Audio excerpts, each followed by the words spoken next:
What's going on, Johnny Nation? Welcome to episode 193 of the Eye of the Storm podcast. My name is David Barham, and this time of the year is just special. The air smells different. The coffee in the morning tastes better. The dreams that once felt distant somehow feel within arm's reach because that's what March is all about. Conference tournaments are here, and it's some of the best basketball we are going to see as shades of Cinderella are starting to form around the country. And well, around these here parts, there's been a lot to get excited about as St. John's are back-to-back outright Big East Conference champions as they look to begin their journey of Big East tournament and a defense that starts on Thursday. The number one seed Red Storm will play at noon on Thursday at Madison Square Garden as they wait for the winner between Providence and Butler. But the excitement this time of year is something Red Storm fans sure can get used to. And with Rick Pitino at the helm, that seems to be a safe bet. A number two seed in the tournament last year, Selection Sunday is just a few days away. Watch parties are being planned. It's no longer wondering if we'll make it or accepting NIT bids. No. Now it's what seed will we be? And which state do I need to book a hotel in? Because the Johnnies are most certainly putting their dancing shoes on. There is plenty to discuss and dissect before we get to round one of the NCAA tournament. And well, I needed to call on somebody that knows what's going on in Queens the last few days. I needed to know what's going on in the psyche of Rick Pitino right now and over the next few weeks. Not only was he the point guard in Camelot from 1991 to 1994 under Rick Pitino, but he saw winning at the highest level under a coach who entrusted him to be a leader of that ship. He set school records while leading Kentucky to days still talked about because, well, that's how you become part of the unforgettables. And, well, I doubt he's had to pay for a meal or a drink in Lexington since. He would go on to be the head coach at Eastern Kentucky, UMass, Oklahoma State, and St. Louis, a man that knows what kind of blood, sweat, and tears Rick Pitino is demanding from his team right now as they get ready to go on a run in March. I am excited to welcome to the show the Southeast region's most outstanding player of the 1993 NCAA tournament, a man with 491 wins as head coach and someone that has experience winning in March. Welcome to the Eye of the Storm podcast, Coach Travis Ford. Dave, thank you. Thanks for having me. I'm excited to be on. I've watched you quite a few times, and needless to say, I've become a massive Johnny's fan over the last 3 years.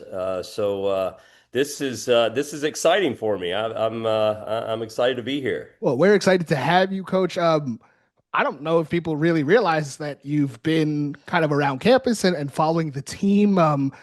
But obviously, in short, and we'll get into it, why have you been following the Johnnies so closely the last 3 years? Well, first and foremost, Coach Pitino. He's somebody who I can't say enough words about what he means to me and what he's meant to my life and what he means to me now. And he's somebody who I just think the world of, and there's really not enough words to put in just what he has meant to me. And I love being around him. I love watching his teams. He's somebody that was my coach, but now he'll always be my coach for sure. But I can now we're friends, and I just love being around him. He's like a second father, and I've gotten to be close with Stevie Mass and some of the staff. So I have spent a lot of time in Queens and at the Garden and being around just because I love the atmosphere and I love being around them, and I've just become a huge fan. It's amazing. And we'll certainly get into all of that. Coach Ford, it's the most wonderful time of the year in our sport. Games matter more. Every turnover feels heavier pressure, while a privilege can certainly make or break teams that are teetering right about now. As a coach that knows what it's like to win their conference tournament, as you did in 2019 with St. Louis in the A-10, and you're a coach that has gone to the NCAA tournament 8 times. You've won in the NCAA tournament. What is it like right now for the coaches and players? What is the most exciting time of the year, even for coaches, players? I've been out now for 2 years, and the last year I've been really missing the game and itching to get back in. Right now, I can hardly stand it. I want to be a part of it so bad. Um, it is. It's exciting to everyone, but it is a long days at this point. Very long days. Really more so when the NCAA tournament starts because you find out who you're going to play. Obviously, late Sunday, and you start trying to get all the film and start preparing because you're either playing Thursday or Friday. You got all the travel and all the different things that go along with being a part of the NCAA tournament. There's a lot of different distractions and a lot of different things that go along with it. Good distractions, but you look at Coach Pitino. I don't know if there's a coach that's had as much success in postseason play as he has in the history of college basketball. And obviously, I think he's the greatest coach to ever coach. But I think the reason he's had so much success in conference tournaments, NCAA tournaments. When I was at Kentucky, we won four SEC tournaments. I mean, we never lost when I was there, and playing for him his preparation is second to none. Period. Nobody even comes close. But so many coaches coach tight this time of year. He's just the opposite. You've prepared all year long for these times, conditioning all year long, mental preparation, style of play, pressing, giving guys freedom on offense while being disciplined. And he doesn't hold anybody back this time of year. And I think that's one of the reasons he's had so much success in postseason play. I want to backtrack a little bit, but like, what's the end of February leading into March like for you as a player under Rick Pitino? We're going to weave this conversation kind of Travis Ford back in the day as the player, then the coach, then we'll get into the Johnnies, the perspective from player and coach. And I think that that's your extremely amazing and unique perspective because you obviously played under Coach Pitino. You've coached at the highest level in the college sport, and you understand what's going on right now, which I think is very valuable as well. But like, you were in this position as a coach, you were in this position as a player. What was that final stretch, the last 2 weeks of February going into right now as tournaments are starting in your conference while you were starting at point guard at Kentucky as a member of the Unforgettables? Well, it's a great question because this time of year, every coach has a different feeling because it all determines where you're sitting per the NCAA tournament. Are you already in? Are you on the double? Are you on the bubble? Are you already out? And I've experienced all those as a coach. As a player, I didn't. We always knew we were in. We did, you're always wondering what seed you were going to get. We knew we were in. But for coaches this time of year and even players, there's a lot of mixed feelings going into the conference tournament as far as where you stand. But, kind of going back to why Coach Pitino's been so successful, and it has a lot, and it goes to your question, what's it like at the end of the year going into conference play? One of the reasons, again, I think he's been so successful in postseason is he treats every single game of the season, every exhibition game, the first game of the year. I don't care who you're playing. Every game, as y'all have probably figured out, is a championship game. Yep. He puts everything into every single game, whereas a lot of coaches don't do that. They don't. And they get to postseason play, and all of a sudden now the team can feel this is different. All right, now, you've done this every single game under Coach Pitino. You're preparing like it's the championship game every single game. And so nothing changes when it gets to the end of February. Nothing has changes when you get into March. You have developed the habits throughout the season that it's like a well-oiled machine as far as preparation is concerned. You know what's happening. You know you're having long practices right now. Where a lot of coaches are cutting back to maybe an hour. Coach is not changing. You're still going to have a 2-hour practice the day before the game. You're still going to have a hard shoot around the day of the game. And I think that's all a mindset, the mental aspect. I think the mental aspect is as important at the end of February, March as the physical aspect. You already know what you're doing play wise, things like that. The mental aspect is such a difference maker.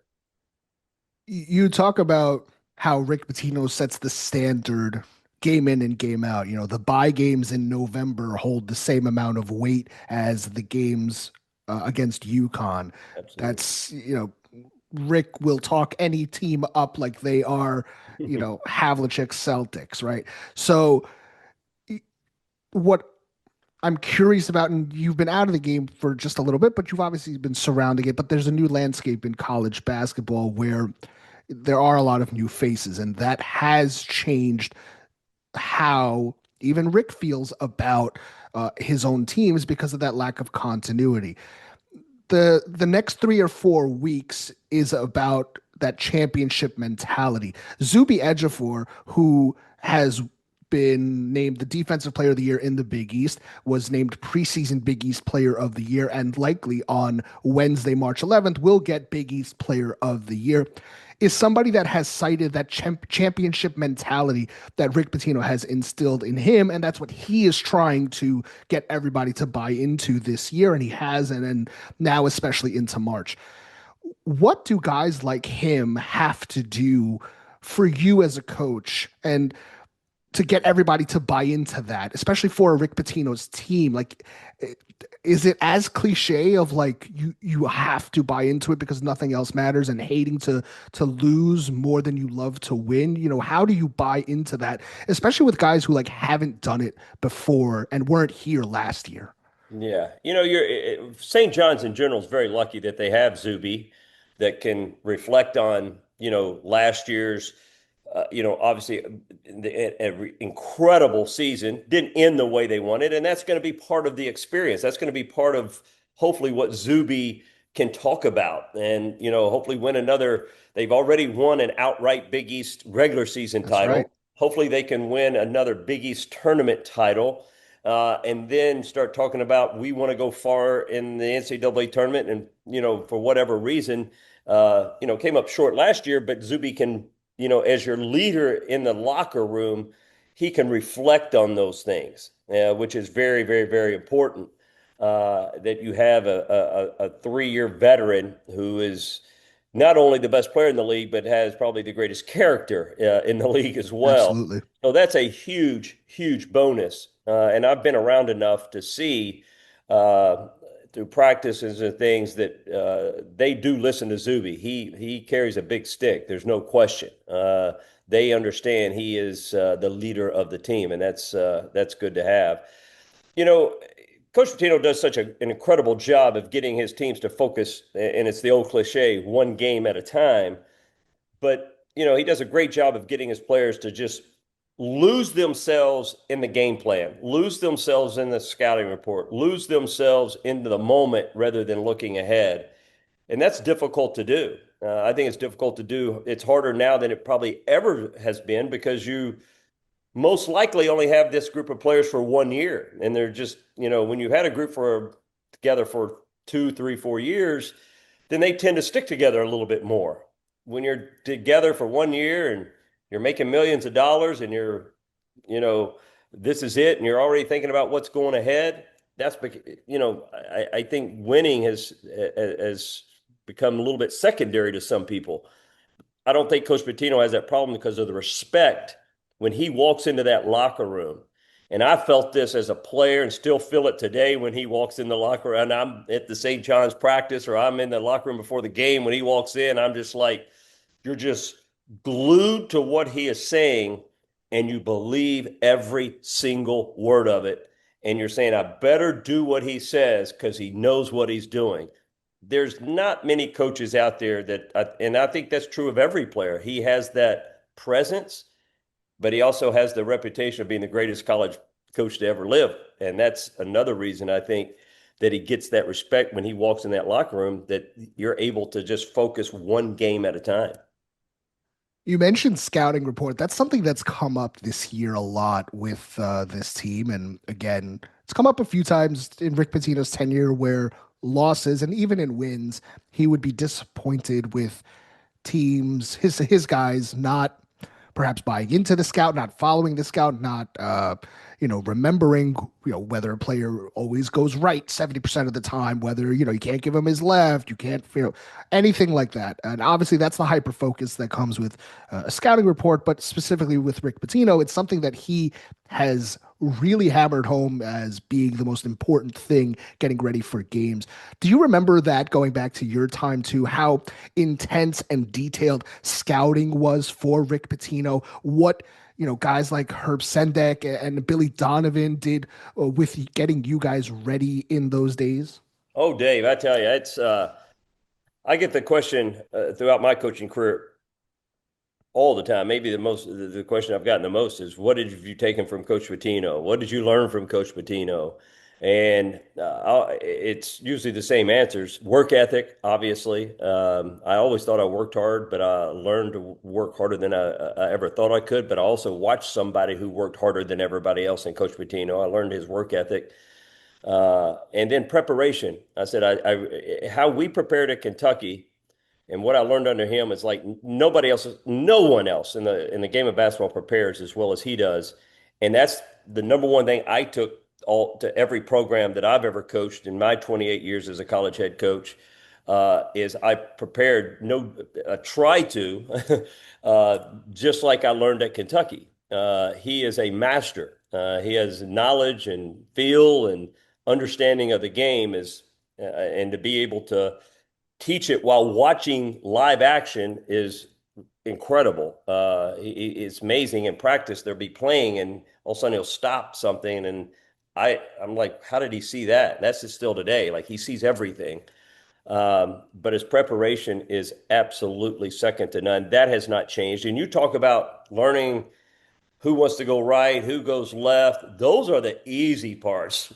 You got to know which teammate you're switching with, which one you're not switching with, which opponent are you switching on? Are you going under a screen or over a screen? I mean, it's in depth, very in depth. And he's got, Steve Masiello is one of the best I've watched in practice of putting in a scouting report and teaching and being on the bench and help and right there behind coach. He's a master at it as well, and it's really impressive to watch. But Coach Pitino is in depth, and you will hear him talk about some players get it better than others. That's an absolute truth because it's not easy. You have to have an understanding of the game and a feel for the game is in depth as he gets in scouting reports as far as taking away the other team's strengths and things like that. I love watching it. That's why I love going to practice and I always try to come in and go to as many practices as I can because I just love watching him on the court and watching those guys. I'll I'm gonna ask you more about this later, but like we're in a time where players are essentially mercenaries. Having guys for 2, 3 years is very rare. That's why Azubi Ejiofor is going to go down as a program legend. Mhm. Understanding that part of the game that we just talked about, how important, and this might sound like an obvious question, but in this landscape, I don't think it is. Understanding how vital paying attention to a scouting report, how attention to detail you have to be if you want to succeed in a Rick Pitino system. How do you do that as a player and maybe for as a coach as well? I mean, from your Yeah. perspective. Well, from the player's perspective, you have no choice or you're not going to play. You have to fully grasp what the scouting report is. That's one part of it, understanding it. And then the second part of it is executing it. You better understand it. You better know it. When it comes game day and you're at shoot around, everything's pretty much in place by then. And you've been through it 1 to 2 days at least, minimum. And if you get on game day and shoot around and you don't know what you're doing, your minutes are probably going to go down before the game even starts. So you better study film outside of practice. You better ask questions. If you don't know, ask the coaches. You better get it. It is such an essential part of success in any Coach Pitino's programs because he's so great at it. And then as a coach, yeah, he's notorious for, putting out great coaches and, they put their time in, they watch a lot of film and, different guys have different scouts. And, that's one of the things I miss most about coaching. I love scouting report. I love watching teams play and figuring out how to take that away and really preparing and that. And, I miss individual instruction on the court and working with guys on the court, things like that. Um, and it's been fun, again, being able to live through kind of the St. John's program and Coach Pitino and Stevie Mass they let me be around and practice in the coaches' offices and staff meetings, different things like that. And I miss that, but I've also been able to get a lot of that through being up there with those guys. St. John's last played on Friday when they beat Seton Hall. Mhm. They found out that they were outright Big East champs the next day when UConn was upset by Marquette. As somebody that's lived it and played under him, Carnesecca Arena since this weekend until now. Today, Rick's doing some media rounds earlier, but what's happening? How intense is practice right now? I know you say he's treating it like it's any other day, but like Yeah. in that gym without the cameras, as somebody that lived it, what is happening right now in that Yeah. gym to get ready for the Big East tournament? Yeah, as you mentioned, they last played Friday night. They probably took Saturday off, if I had to guess. Yeah, he joked with them. He said that you guys can have a few hours off. Yeah, yeah. There's not many. There's not much time off this time of year, but probably a game Saturday off. Sunday, probably watch film on the Seton Hall game. Probably has some individual work. Probably he doesn't skimp on individual work, where most coaches do individual work preseason. They don't even do it during season. He does it, every day during season. Right now, it's such an invaluable, important backbone of their program and system of their culture. So they probably did that. I would say they probably start, on Monday, probably started on who they could possibly play on Thursday. Whoever those two teams are, Providence or Butler, yeah. Providence, yeah, and two different people have scouts, and they're probably just introducing a little bit of things. And then, Tuesday, get deeper into it. And then even, more on Wednesday, put your final preparations in, and then you got to figure out who you're going to play. Yeah.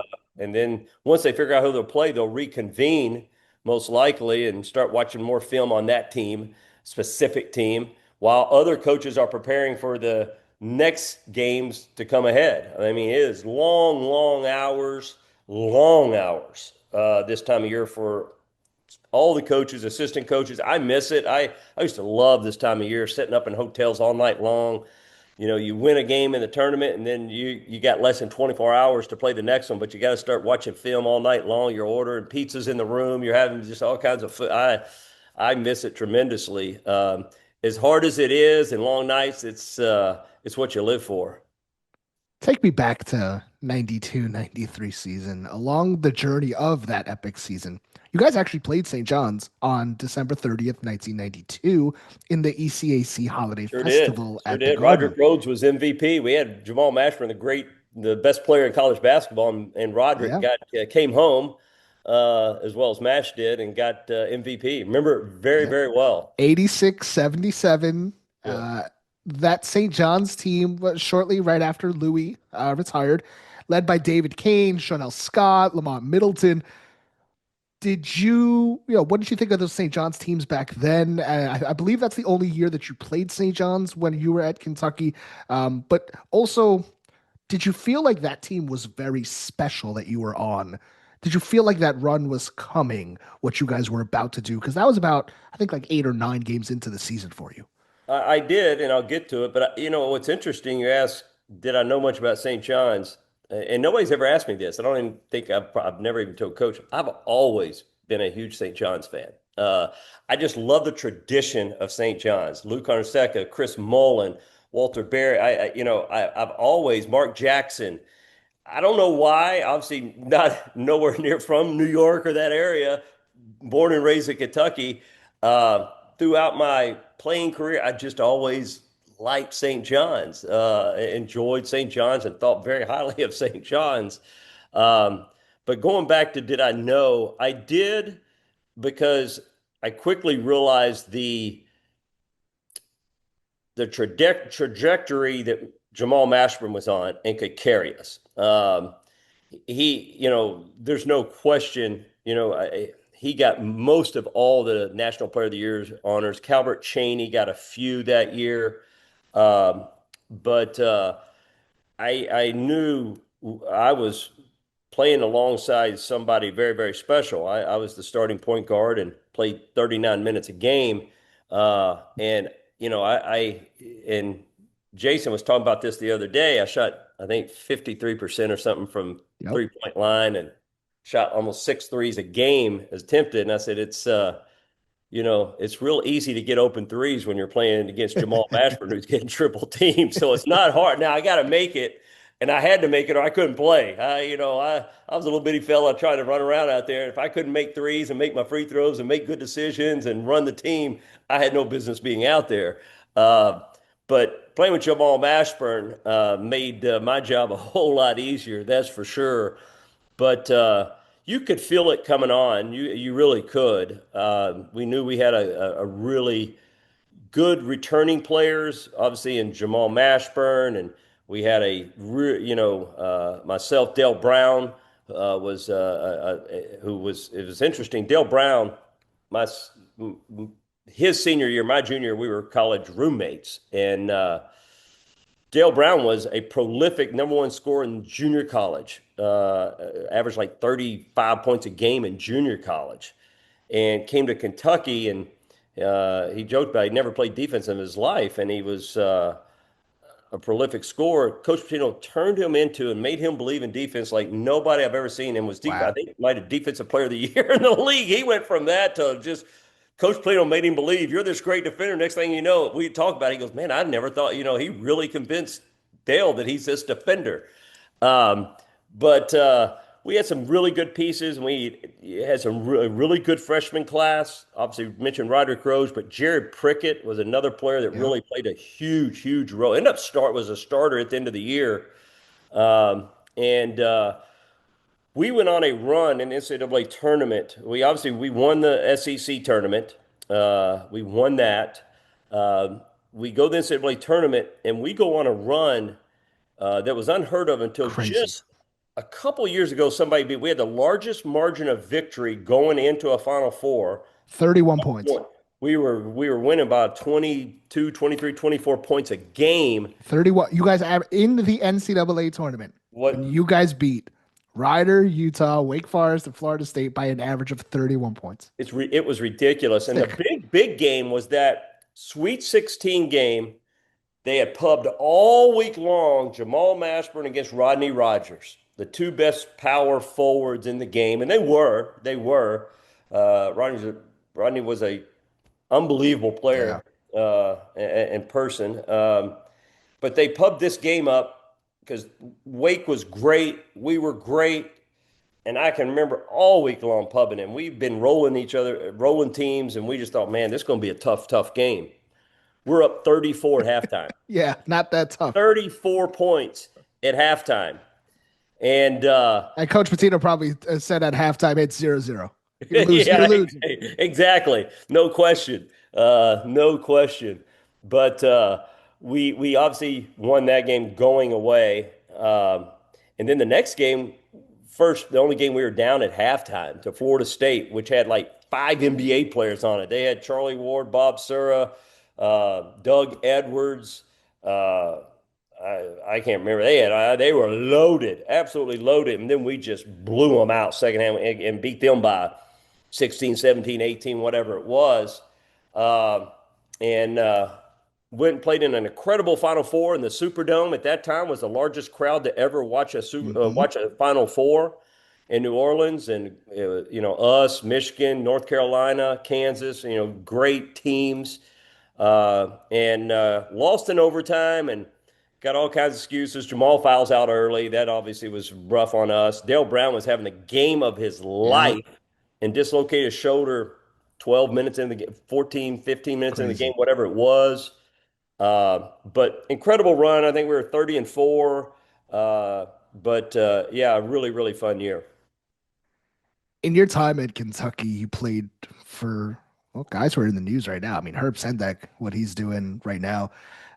Obviously, Bill Donovan, incredible success. He's now doing it in the NBA.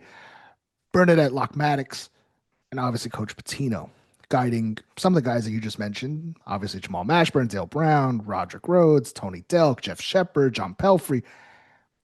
What do you remember about the process of them getting you ready? Because the conversation for me right now is the curiosity about the getting ready, the preparation. And like you said, a lot of guys, a lot of coaches do it differently right now. Yeah.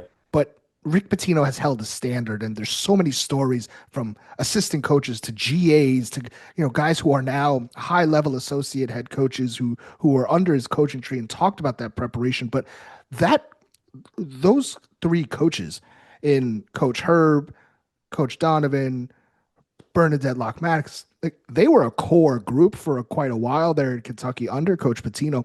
What was it like, them getting you guys ready Yeah. for the tournament? You guys knew you were in, but Yeah. again, that preparation to keep hyper focused, even when a young Rick Pitino said that he's very nice and he's nice now and he's lax and he takes it easy on the guys in Queens. But back then, when they didn't have all these rules where practice had to, you could go 6 hour There was no practices and 20-hour rule. yeah, yeah, yeah. Yeah. I remember those days very well.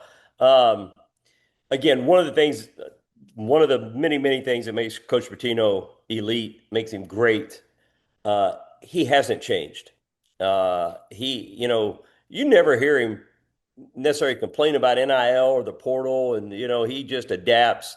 But his expectation of what he expects from each player hasn't changed. And a lot of coaches, I think, have changed based on trying to keep guys happy and whatever it may be. He hasn't changed on what he expects from each individual player, which in turn makes what he expects out of the team. And what I mean by that is, again, does he have so much success and win so many championships and do so well? Uh, it starts preseason conditioning. It starts with getting you in the best shape of your life, getting you in better shape than you ever thought you could be. I know for us, it was, and I don't think anybody does this anymore. And Coach Pitino, I don't think does it anymore at all because you can practice in the summer longer. Like we were on the track at 6 a.m. in the morning, 6 days a week, uh, only day off Sunday for probably 6, 7 weeks prior to the season. I mean, it was a killer conditioning. Um, but you had to play the style of basketball that we were expected to play and wanted to play, and that he taught. You had to be in the best shape. But that's where you developed it was more than just being in great physical condition. You were teaching your mind that you could do more than you ever thought you can do while you were being pushed in conditioning. And that set the tone for everything else. Those conditioning days that he put us through, and that he did, uh, it really conditioned you mentally, and I think that's the beginning of it. He still has high expectations conditioning for his players. He has a certain weight he wants everybody at. That's a big thing. I did that as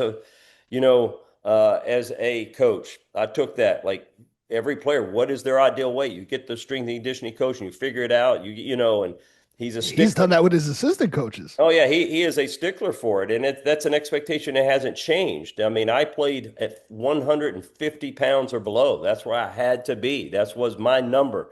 And I can remember when he told me that, sitting in his office, I'm thinking, what? And I was like 165 at the time, and I'm like 150. Okay, how's that? I'm not going to weigh anything here, but it was the greatest thing that ever happened to me. I played way better than I ever played at that weight. I was able to play 39 minutes a game in a pressing for 40 minutes nonstop. Never thought a second about it because of that, and that hasn't changed. That hasn't changed. I don't think they're going to the track 6 days every morning, but you get to practice in the summers. We weren't getting to necessarily practice in the summer at that time.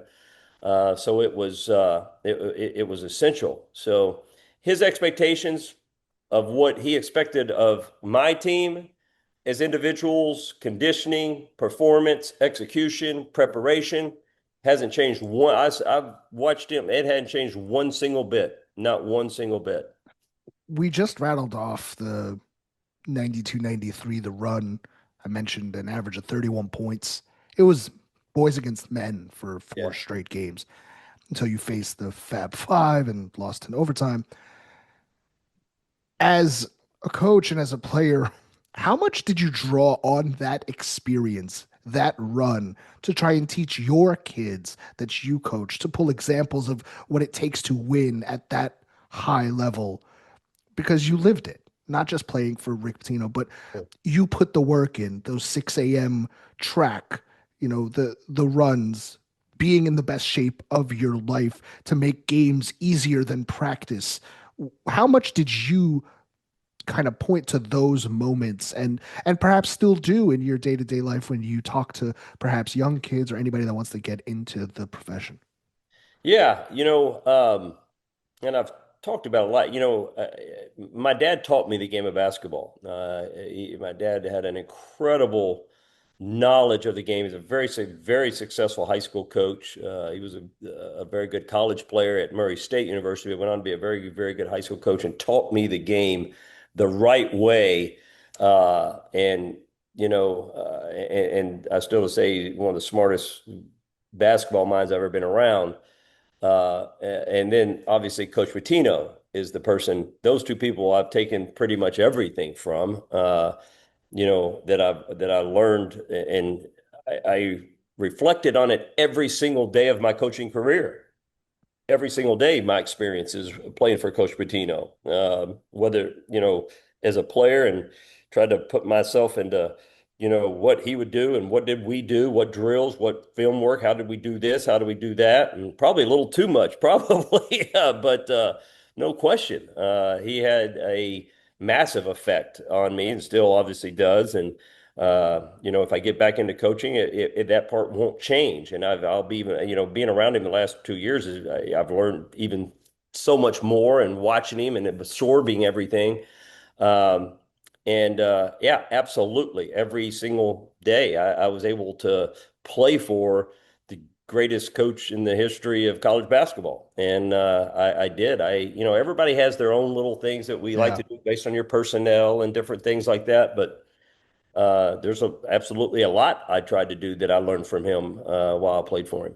I remember being at Big East Media Day a few years ago and talking to Shaka Smart, who was coaching Marquette and, you know, obviously known for havoc defense at Marquette, talking about how much he used to study Rick Pitino's press at Providence. Hmm. I remember hearing Steve Masiello when he took the Manhattan job say he tried to replicate every ounce and every second of a Rick Pitino team Yeah. at Manhattan. And while that's tough to do, he was trying to instill culture. You've seen St. John's firsthand this year. You saw them last year. Mhm. Something that perhaps has been missing for perhaps a few decades at St. John's was that hunger and culture to win. Obviously, we've seen the winning start in Queens on an unprecedented level us fans have not seen in 25 years.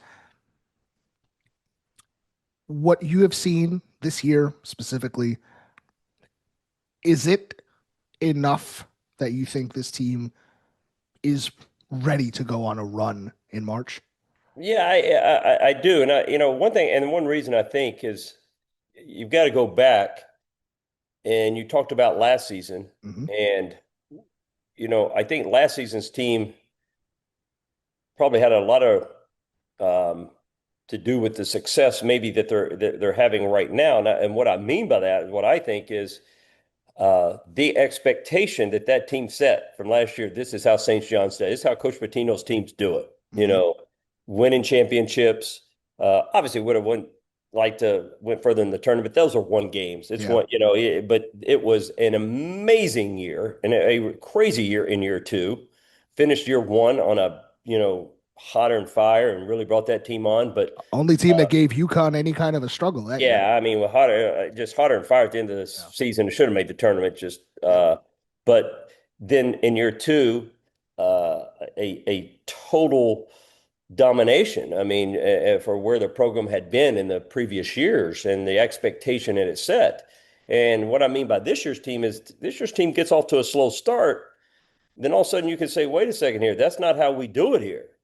Look at, that's not what this is all about. We expect this is not the old St. John. This is St. John's of now. And you can reflect back, last year we won these, this is how it's done. And I'm sure Zuby was talking about it.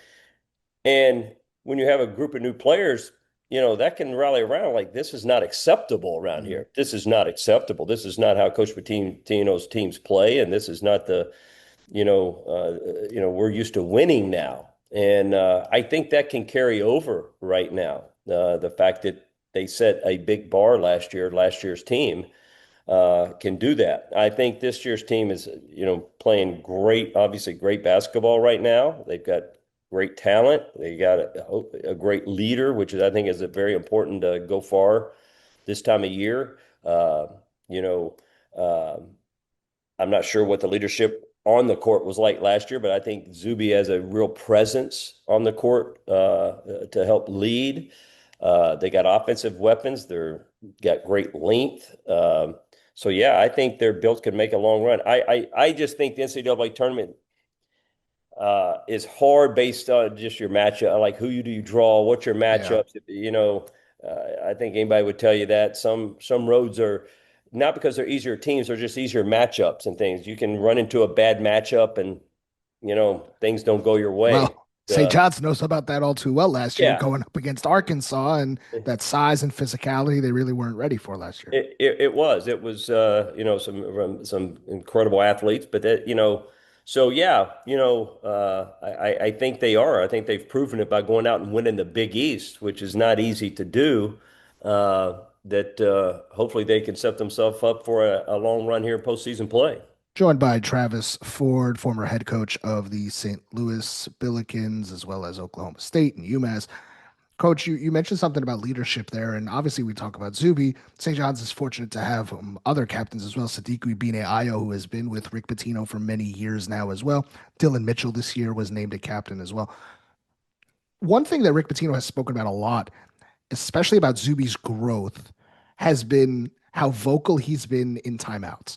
He's talked about kind of taking the reins, kind of cutting him off, even joking, like cutting him off and interjecting himself into like what the guys need to do at certain moments, how guys need to stay focused, and just that vocal leadership. Do you remember back in your time playing, were players, did anybody kind of take reins like that as well? Were you kind of one of those guys? Was Mashburn kind of one of those guys? No, Mash was very quiet, extremely quiet guy at the time. Oh, I was very outspoken. Yeah, no, I not in I wasn't huddles until he got in there. I didn't say much but on the court, uh, I was pretty fiery, even to my teammates. And my job, I knew, I just wanted to win, and I knew in order to win, everybody else around me is going to have to play well because I'm not a forceful enough player that I can go out and carry a team by no stretch of the imagination.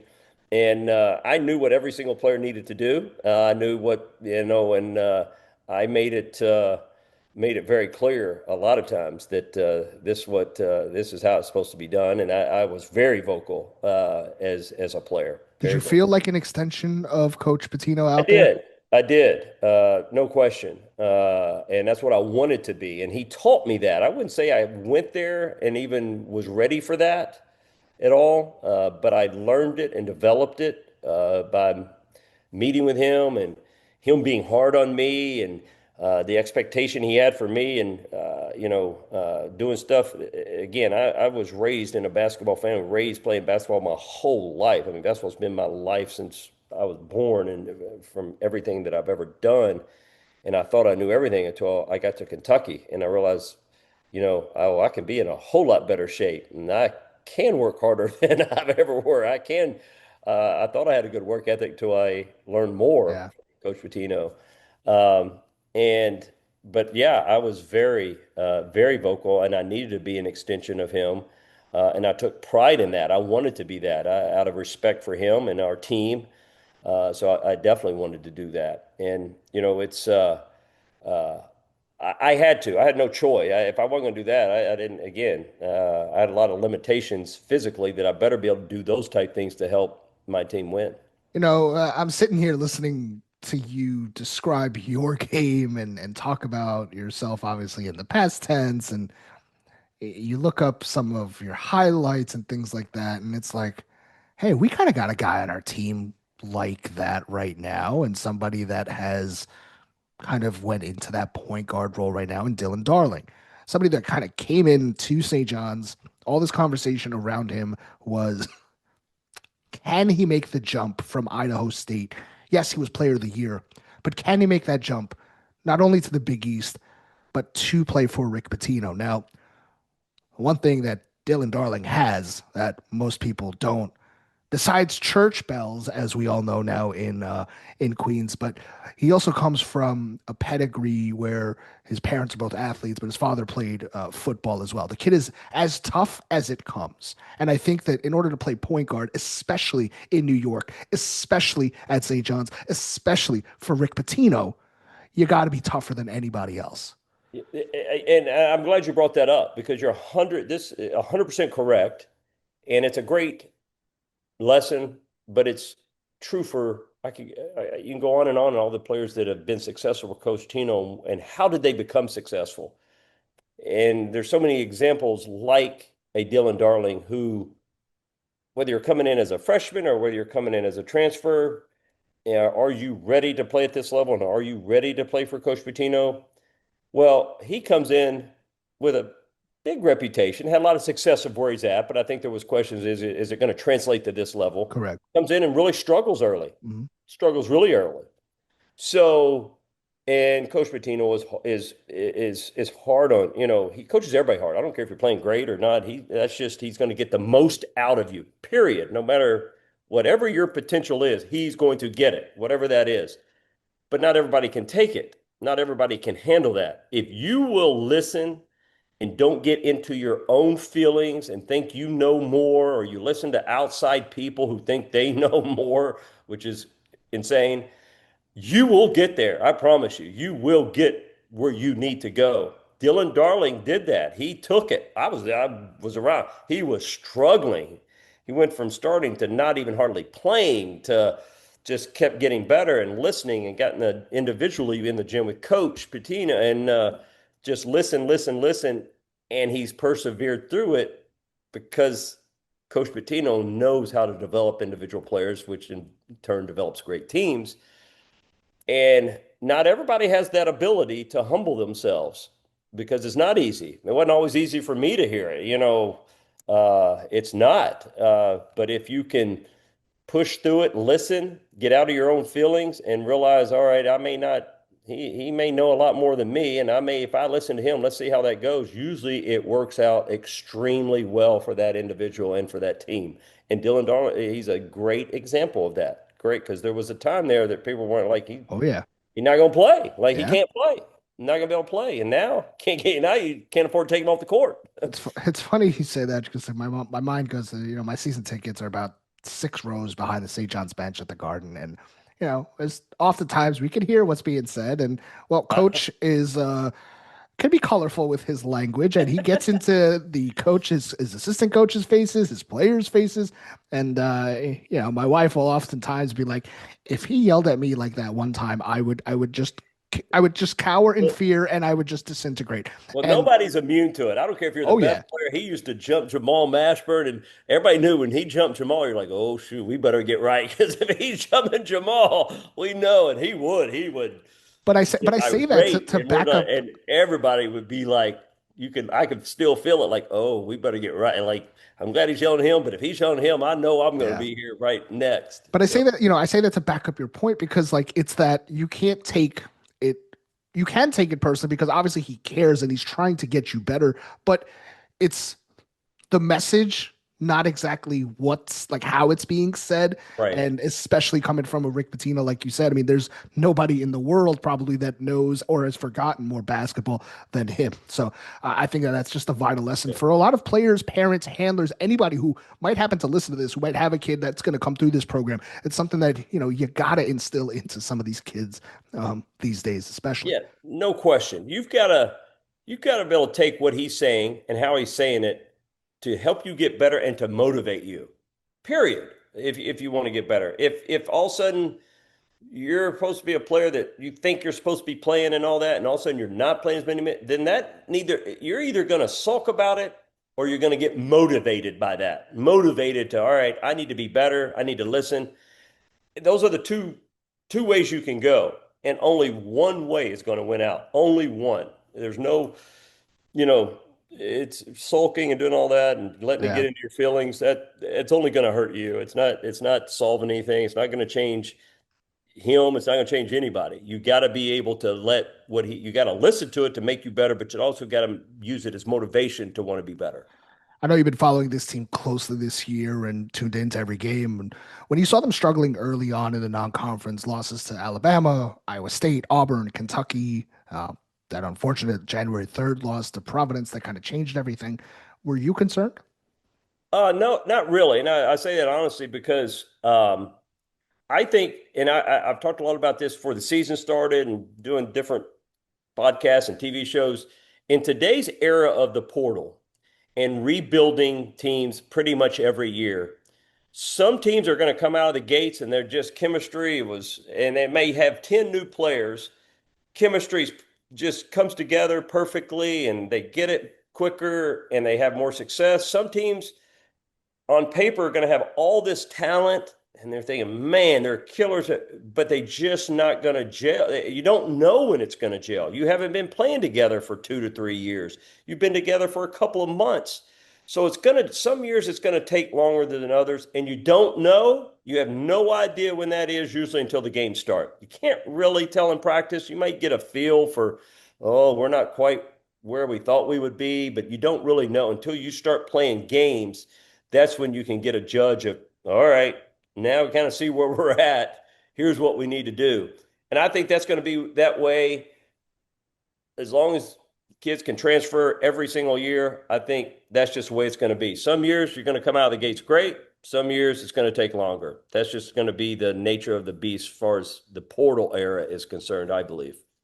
Given your history as a Rick Pitino point guard, as well as seeing the team up close, I think you have a unique perspective on the question I'm going to ask you as a coach as well.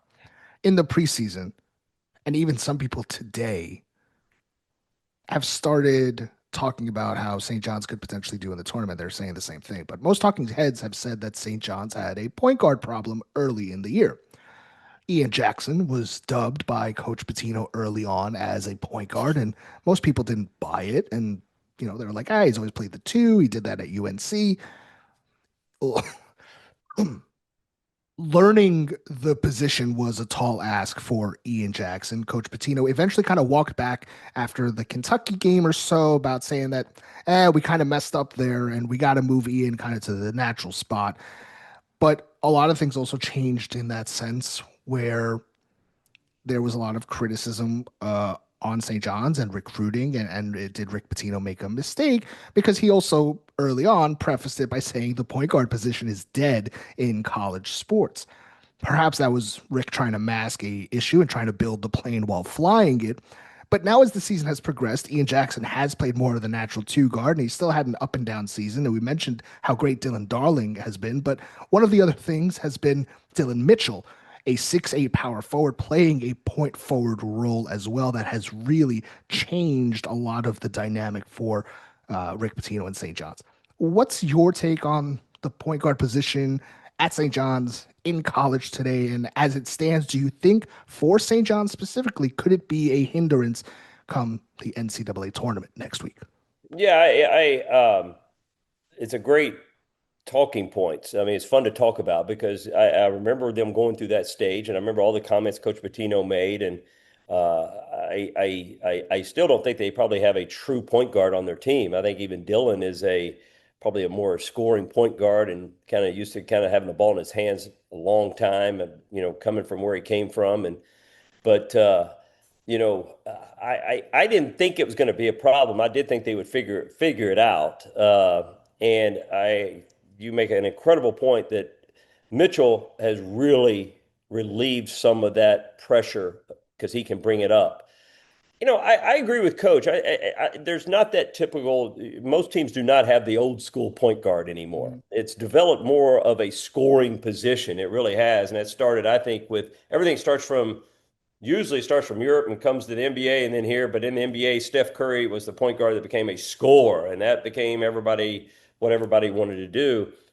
I think what maybe St. John's was missing early was what kind of Kadari brought last year, and Kadari was a point guard, but that kind of calming presence, that presence that could Yeah. just, and whether you're a point guard or not, they didn't have that one guy that you just felt like Kadari, you just felt he's going to get everything Hmm. under control, whether that's a point guard or whoever brings it up. I think you feel that way a little bit about Mitchell a little bit. Now you definitely, Darling has developed into all right, you can go far with him at the Yeah. point guard Hmm. position right now. He's developed into that. But that goes back to what we were just talking about earlier. You got to go through Coach Pitino will get you through those tough times if you will listen, take what he's saying, and do it, which he did. And now you've got him, you've got Dylan, Mitchell that can help bring it up. And then you'll even see Ian bring it up at times. I mean, that's he can do it within a game. You may not want it being done for 25 minutes a game, but he can do it. But they figured out how to play without that true point guard. And now where it was the talk of everything. When's the last time you heard anybody talk? Nobody even talks about that anymore. That's what winning does too. Winning helps all that. That solves a lot Sure. of problems. But it's true. Addressing it the way he addresses it in the media and when he did, there's always madness behind. He Oh knew what he yeah. was doing, he knew what he was saying, and he's always sending messages, and which is a great strength of his. And uh, still don't have that true point guard, but you don't talk Yeah. anything about it. Coach, 28 years leading programs for yourself. So I'm going to ask a potentially unanswerable question, but Ian Jackson is kind of an enigma right now for St. John's. Incredibly talented. One of the guys who's probably the best in the entire league at being a pure scorer and getting to the rim. He could put the ball on the floor and get to the rim probably at will. He's a great three-point shooter, but the inconsistency has been very tough to swallow, especially for the fan base. And kid Right. comes in with very high expectations. Yeah. Um, an AAU amazing player, a McDonald's All American, the top transfer portal kid probably in the country. How do you keep instilling confidence in a kid like this when you know you're going to need him in this stretch run? You're going to need his playmaking when it's been so up and down, especially for you as somebody that's a head coach that knows, Yeah. hey, I'm going to have to call on number 11 at some point in Yeah. March. Right. And uh, Ian Jackson, for just being around and watching again, I haven't talked to Coach Pitino about this. This is, he just seems like an incredible individual, like a really, you know, good person, really good kid that wants to do good, wants to do well. It seems like to me, and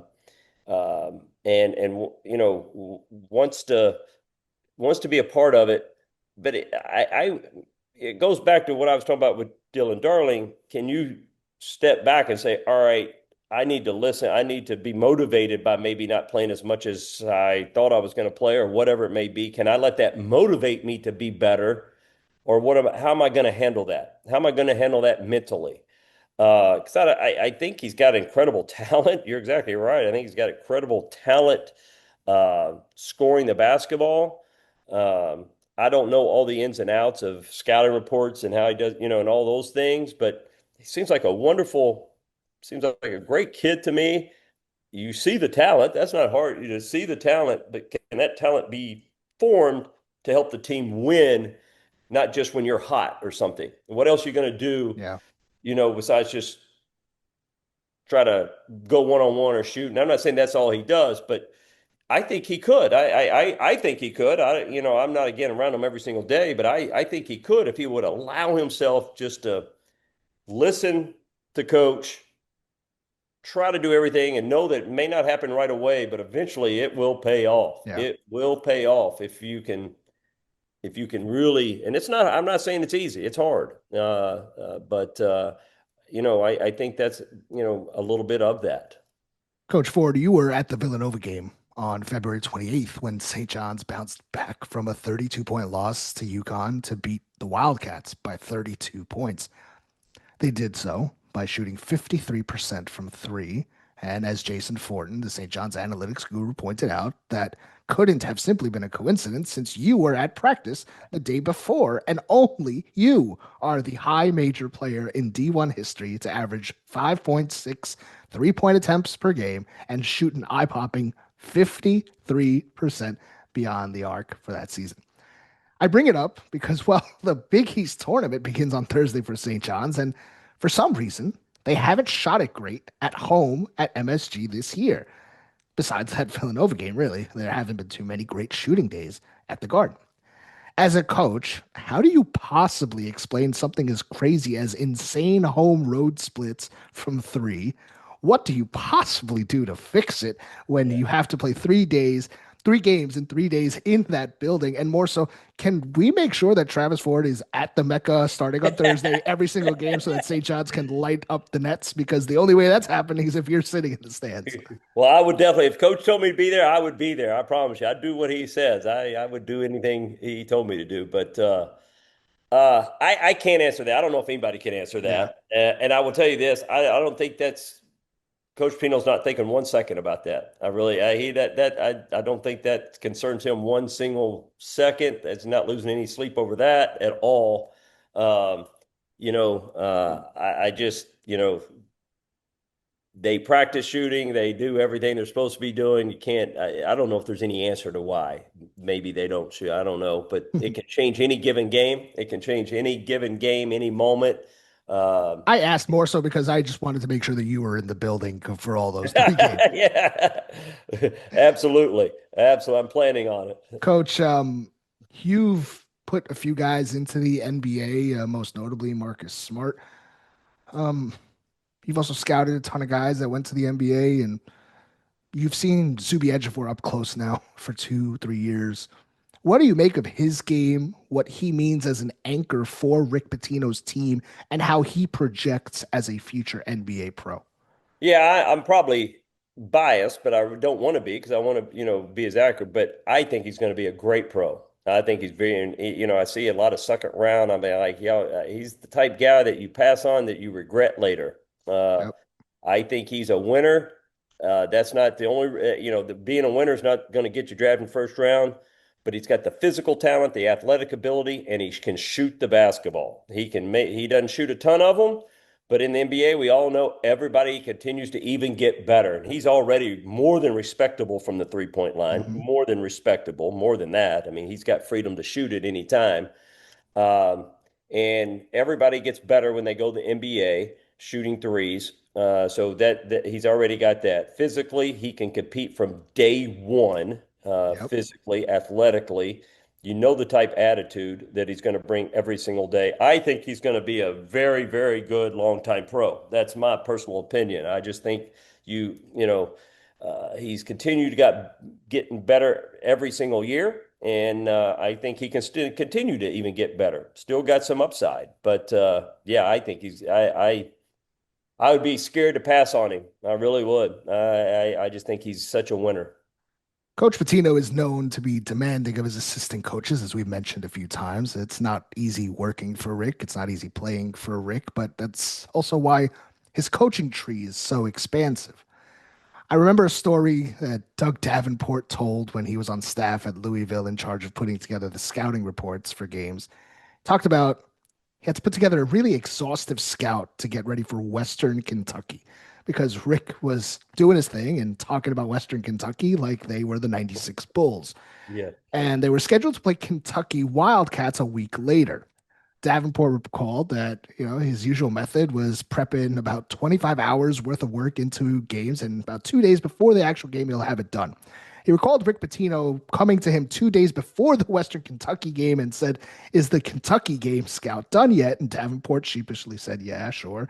And so Louisville blows out Western Kentucky. It's a 2, 3 hour bus ride back to Louisville's campus. Pitino flies back with a donor, and he gets there, sends a text over to Davenport and says, "I'll meet you in the office at like 2 in the morning to start going over the Kentucky scout." So they watch like half of it. It's 4 o'clock in the morning. Davenport sees Rick Pitino walk by his office in workout gear, and he's heading to the gym to hop on the elliptical. Davenport's like, "Ah, shit, I can't get outdone by the 60-year-old coach." Then I'm like 26 years old, puts on, workout gear and hops on for some miles on the treadmill next to Rick Pitino. This was about 12 years ago. Do you remember Coach Pitino being like that even back when you played for him in the early 90s? Oh yes, absolutely. When I got to Kentucky, it was his notorious 5:30 a.m. pickup games were going on with the coaches and managers and things like that. And he's always been obsessed with the game of basketball. He's obsessed with being great, and part of his strength is his relentless work ethic. It's just a way he's wired. It's still, I mean, I'm amazed. People ask me all the time, they know I'm up there, and I'm like, he hasn't changed one single bit. He's up early, he works out, he's in great shape. He, you know, he's got every bit of energy as he had when I played for him, without question, without question, he's got that. Um, and nothing's changed from that standpoint at all. So that does not shock me at all. He still goes at that rate. He's still he's unbelievable in those terms. So people ask how long can he go? I say I don't see him slowing down anytime soon. Yeah. He really is. He looks as energetic to me and as I've ever seen him. Coach Travis Ford joins us here. A few more for you. In December of 2006, when you were at UMass, your Minutemen went into Louisville and beat Rick Pitino's Cardinals 70-68, thanks to Rashawn Freeman's 21 points. On January 8th, 2022, your St. Louis Billikens actually beat Rick Pitino and his Iona Gales 68-67. What do you remember prepping for Rick Pitino, and how much of the game was you trying to think one step ahead, if possible, of Rick Pitino and like what he was trying to do back to you? Well, first state coach has always been very generous at playing his former assistants and former players, whatever it may. Very, very generous. And a lot of coaches aren't like that. They don't want, very generous. And I can remember all those games, preparing for them. And usually preparing for them was me talking to the other team about Coach Pitino and how much they're probably tired of hearing about. I know he's going to do this and how great he is. His team's going to play so, uh, and I saw it as just an absolute honor. And my wife would tell, I just always just enjoyed just being around him and felt like it's an honor to even get to coach against him or anything. And the the time or two that I was able to squeak out a win, I almost felt bad. I really, really, really did because I love him. So, I want to win because I want him to be proud of me. I want him to think that he knows what he's doing, and you want him to think good, but also like, man, I don't I feel bad because I love him so much and just, um, but it's an honor. It really, I can remember, I remember every time vividly how much I was excited, uh, to be able to coach against somebody who, has meant so much to me. This may sound silly, but like Rick Pitino's an all-time legend in the sport. As an opposing coach, when you're facing Rick Pitino, and perhaps maybe not yourself, and can that mess with your head? Like desperately trying not to get out coached, desperately trying not to get outsmart, duped by the wealth of knowledge and experience during the game. Is there a level of being psyched out? I don't, you think. No, once the game starts, no. And I think every coach will tell you, once the game starts, you don't think everything goes out. You don't realize how many people are in the stand. You don't realize nothing. People could be yelling and screaming at you. You don't, as a player, as a coach, you don't hear those things. Nothing, everything is forgotten once the game starts, other than you're trying to figure out what to do next in scouting report. What's next? What's coaching your team? Everything goes out the door. But absolutely, as you're heading into the game, I'm thinking, oh man, you know, and it was, and that's probably only against Coach Pitino, just because I had so much uh, respect and how much I thought of it. It's just, yeah, you do think about it a little bit, but once games start, it goes out the door. You're just so focused on your own team, you don't forget about anything else. You've spoken at length here about your reverence for Coach Pitino, what he's meant to you. How is your relationship with him today? How has it progressed from your time as a player to now? And, what can you tell people about what he's meant for your life, career, personally, professionally? Yeah, he's not the guy you see screaming and yelling. He is that guy as a coach, no question during the games. But what he means to all his former players and what he's done for his players and coaches and people that have been around him. I could go on and on with things that people have no clue what he's done. But what he's meant to me, again, I've said it. For somebody who, I attribute to him and my dad of everything that I've done in basketball. And I look at him as, like a second father, somebody who I went from playing for, who was ultra demanding, that sometimes yeah, man, I'm like, God, this guy is crazy, and just very but appreciating what all he taught me while I played for him. I fully grasped that while I was playing for him. It wasn't always easy, especially early, but as time went on and I grew up a lot and realized, what he was meaning in my life. And it is only our relationship, I think, has gone from, player coach to, friends to an extent. I've stayed at his house when I've come in and things like that. And he's just been ultra generous to me. And there's absolutely nothing I wouldn't do for him whatsoever. Uh, in a heartbeat. And he's changed a lot of lives. He's changed my life. He's changed many lives. But there's a lot of those stories. A lot of those stories. He is a Hall of Fame coach, but he's a Hall of Fame person. He's a Hall of Fame father. I tell you, he's such a family man and somebody who I look up to tremendously and love to death, and just absolutely would do anything for him. And can't say enough. I ask that, I say that, I ask you to repeat it because, again, this new landscape of college sports, relationships, especially with your head coach and your assistant coaches, can take you to places in life that you can't even think of. And so many players and parents might not see the forest through the trees. And the benefits of playing for Rick Pitino can far outweigh a couple of dollars now versus what it might mean for you, your future, your children's future, and what it might mean bigger picture. So that's where that came from for me. You said it perfectly. That is 100% right on the money. Perfect. He will get you where you need. You got to be able to listen. You got to be able to humble yourself, and you've got to be able to take it and take coaching, even when you may not agree.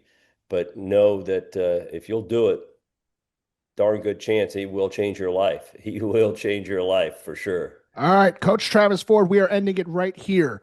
What is your prediction for the Johnnies in March Madness as the tournament gets underway here? The Big East tournament starts on Thursday for the Johnnies, but the Johnnies will be dancing on Selection Sunday in just a few days here. And then we are going to the tournament again, second straight year under Rick Pitino. The Johnnies will be playing into March. So, Coach Ford, what is the ceiling for the Johnnies, and how far do you see Rick Pitino's third year Red Storm going? Yeah, I think they're going to jump in there at a 4 or 5 seed, probably somewhere in there. I'd look. I don't think it matters. 3, 4, 5 doesn't matter, but I think Final Four. I do. I think they can make it to a Final Four. I think right draw, different things like that, and hungry. I think they can go to a Final Four. Absolutely, 100%. There you have it.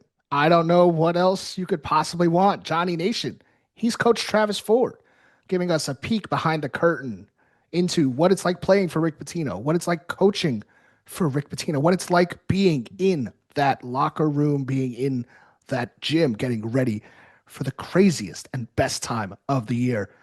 Coach Travis Ford, thank you so much for taking some time with us. Oh, my pleasure. I appreciate you having me on. It's a lot of fun. Thanks a lot. Johnny Nation, get ready for the Big East tournament. The Johnnies at the Garden on Thursday at noon. Let's see how far our Johnnies can go. Can they make it back-to-back Big East tournament championships? Big East Conference champs as well. Let's see what's in store. March is here. Best time of the year. Johnny Nation, thank you so much for listening. I'll catch you next time.